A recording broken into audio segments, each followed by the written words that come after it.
नमस्कार मित्रांनो, मी शुभम पवार. मित्रांनो, प्रधानमंत्री मातृवंदना योजनेअंतर्गत गरोदर महिलांना 11,000 रुपये दिले जातात. या योजनेअंतर्गत पहिले अपत्य मुलगा किंवा मुलगी जरी झाली असेल तरी तुम्हाला 5,000 रुपये दिले जातात. गरोदर महिलांना जर सेकंड टाइम म्हणजे दुसऱ्यांदा जर मुलगी झाली तर पुढील 6,000 रुपये दिले जातात. या व्हिडिओमध्ये आपण प्रधानमंत्री मातृवंदना योजनेअंतर्गत याचा जर तुम्हाला लाभ घ्यायचा असेल तर ऑनलाईन फॉर्म सुरू झालेले आहेत. याचा जो ऑनलाईन फॉर्म आहे तो कशा पद्धतीने भरायचा आहे ए टू झेड प्रोसेस तुम्हाला सांगणार आहे. तर त्यासाठी व्हिडिओ नक्की आपला शेवटपर्यंत पहा. आपल्या चॅनलवरती पहिल्यांदा आला असाल तर चॅनलला सबस्क्राईब करून ठेवा. अशाच महत्त्वपूर्ण व्हिडिओज तुम्हाला भेटत राहतात. तर चला मित्रांनो, व्हिडिओ सुरू करूया.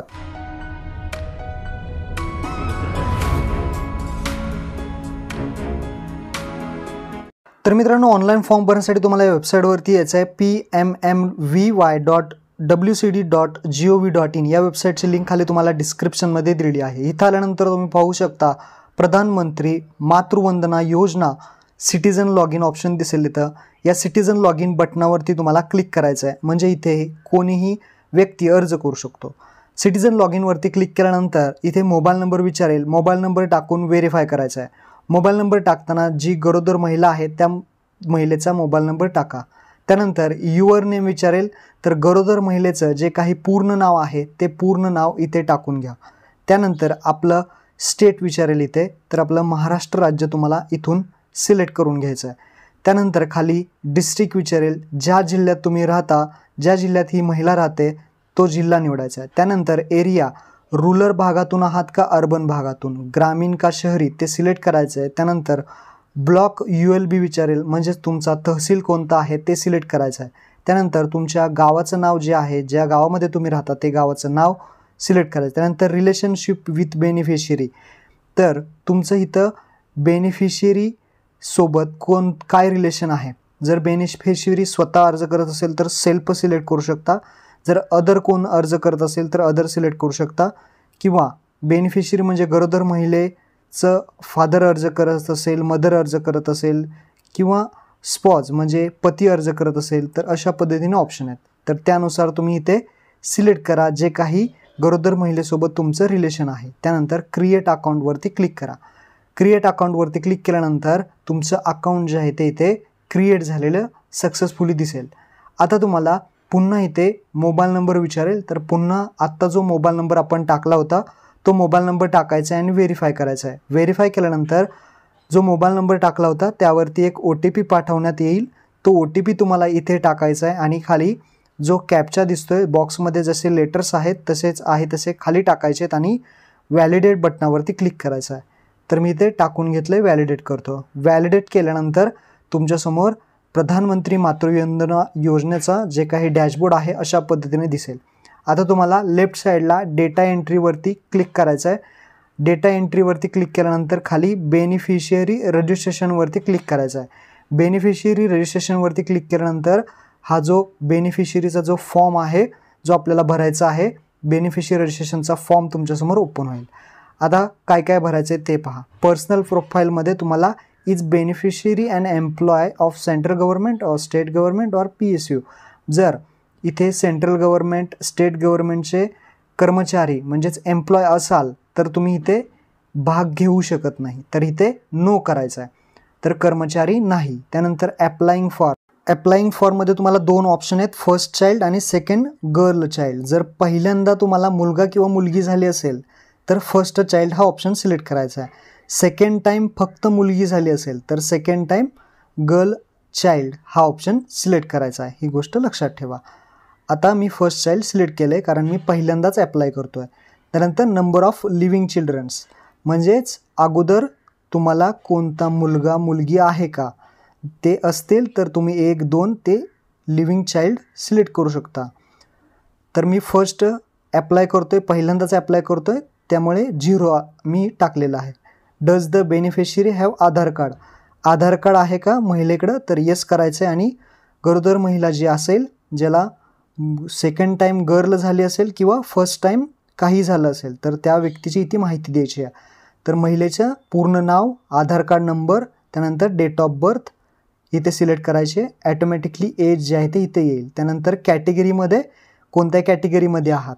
SC ST असतील तर इथे सिलेक्ट करा. त्यानंतर अदर, जनरल असेल, OBC बाकीचे वगैरे असतील ते अदर्समध्ये सिलेक्ट करायचे आहेत. त्यानंतर मोबाईल नंबर टाकायचा आहे. त्यानंतर इलिजिबिलिटी क्रायटेरिया.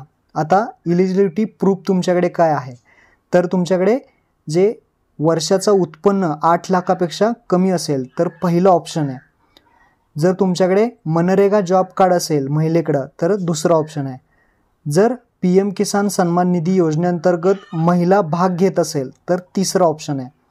जर महिलेकडे ई श्रम कार्ड असेल तर ई श्रम कार्ड आपण व्हिडिओ बनवला होता.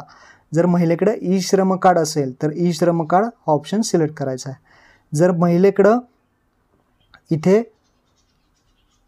आरोग्य योजना, प्रधानमंत्री जन आरोग्य योजना म्हणजे आयुष्यमान कार्ड असेल महिलेकडं, कोणत्या महिलेकडं, तर इथे ते ऑप्शन तुम्ही हा ऑप्शन सिलेक्ट करू शकता.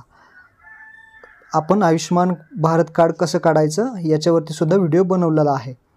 त्यानंतर BPL रेशन कार्ड, पिवळे रेशन कार्ड ज्यांच्याकडे असेल त्यांनी हा ऑप्शन सिलेक्ट करायचा आहे. त्यानंतर 40% जास्त अपंग जर महिला असेल तर त्या महिलांनी हा ऑप्शन सिलेक्ट करायचा आहे. त्यानंतर प्रेग्नेंट जे यामध्ये येत असतील, आशा वगैरे असतील तर त्यांच्यासाठी हे ऑप्शन आहेत. तर हे सगळे ऑप्शन चेक करा. तुम्ही ज्या ऑप्शनमध्ये इलिजिबल आहात तो ऑप्शन सिलेक्ट करा. आता माझ्याकडे इथे घरामध्ये ई श्रम कार्ड आहे त्यामुळे मी महिलेचं ई श्रम कार्ड इथे देणार आहे. तर ई श्रम कार्ड, त्यानंतर आयडेंटिटी नंबर, ई श्रम कार्डचा नंबर इथे टाकायचा आहे आणि ई श्रम कार्ड अपलोड करायचं आहे. तुमच्याकडे दुसरं कोणतंही असेल तर ते तुम्ही इथे अपलोड करू शकता. मग ते मनरेगा जॉब कार्ड असेल किंवा दुसरं कोणतं पिवळं रेशन कार्ड असेल किंवा इन्कम सर्टिफिकेट असेल तर ते त्यापैकी एक कोणतंही देऊ शकतं. त्यानंतर इम्पॉर्टंट डेट्स. आता MCP कार्ड डिटेल्स, हे MCP कार्ड डिटेल्स तुम्हाला कुठे मिळतील. MCP म्हणजेच मदर चाइल्ड प्रोटेक्शन कार्ड म्हणतो आपण त्याला. हे तुम्हाला आशा वर्करांकडं भेटेल याची माहिती, किंवा अंगणवाडी सेविका असतील, आरोग्य सेविका असतील यांच्याकडे ज्यांनी तुमची माहिती नेलेली असते बघा, त्यांच्याकडे तुम्हाला इथे रजिस्ट्रेशन नंबर भेटेल. तर MCP कार्डची माहिती तुम्हाला त्यांच्याकडे भेटेल. ते रजिस्ट्रेशन नंबर टाका. MCP कार्डचं रजिस्ट्रेशनची जी तारीख आहे ती इथे टाका.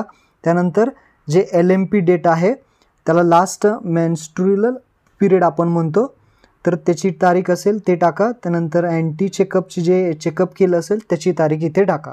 त्यांना विचारून ही माहिती टाकायची आहे फक्त. ही माहिती तुम्हाला आशा वर्कर किंवा अंगणवाडी सेविका, आरोग्य सेविका यांच्याकडे भेटेल ज्यांच्याकडे तुम्ही नोंद केली असेल. त्यानंतर has the child been born विचारेल. तर इथे चाइल्ड म्हणजे जन्म झाला आहे का बाळाचा, तर जन्म झाला असेल तर येस करायचं आहे.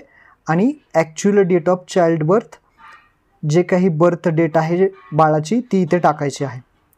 त्यानंतर present address, automatically rural urban हे रजिस्ट्रेशन करताना आलं आहे. आता पूर्ण ॲड्रेस इथे टाकायचा आहे, जिथे तुम्ही राहताय तो फुल ॲड्रेस टाकायचा आहे. त्यानंतर खाली स्टेट, डिस्ट्रिक्ट, ब्लॉक, विलेज, गावाचं नाव इथे ॲटोमॅटिकली येईल. त्यानंतर पिनकोड टाकायचा आहे तुमचा आणि असाईन अंगणवाडी तुमच्या गावामध्ये जी काही अंगणवाडी असतील ते यापैकी कोणती आहे ती एक असाईन करायची आहे कोणतीही, आणि हा फॉर्म जो आहे तो सबमिट करायचा आहे. फॉर्म 2 मिनिटामध्ये सबमिट होतो. सबमिट झाल्यानंतर तुम्हाला लेफ्ट साईडला बेनिफिशियरी स्टेटस चेक करायचा ऑप्शन येईल. लेफ्ट साईडला तुम्हाला या फॉर्मचं तुम्ही स्टेटससुद्धा चेक करू शकता. आता हा सबमिट केलेला नाही आहे त्यामुळे इथे दाखवणार नाही, तर इथे बेनिफिशियरी स्टेटचा एक ऑप्शन दिसेल. तिथे तुम्ही तुमचा मोबाईल नंबर टाकून स्टेटससुद्धा चेक करू शकता आपला फॉर्म अप्रूव्हल झालेला आहे का नाही. तुमचा फॉर्म अप्रूव्हल झाल्यानंतर जे काही अमाऊंट आहे, जे काही पैसे आहेत ते महिलेच्या बँक खात्यात जमा होतील. ते कसे होतील, तर आधार नंबराने होतील, कारण आधार नंबर तुम्ही दिलेला आहे. तर अशा पद्धतीने हा महिलांना व्हिडिओ नक्की शेअर करा. धन्यवाद. जय हिंद, जय महाराष्ट्र.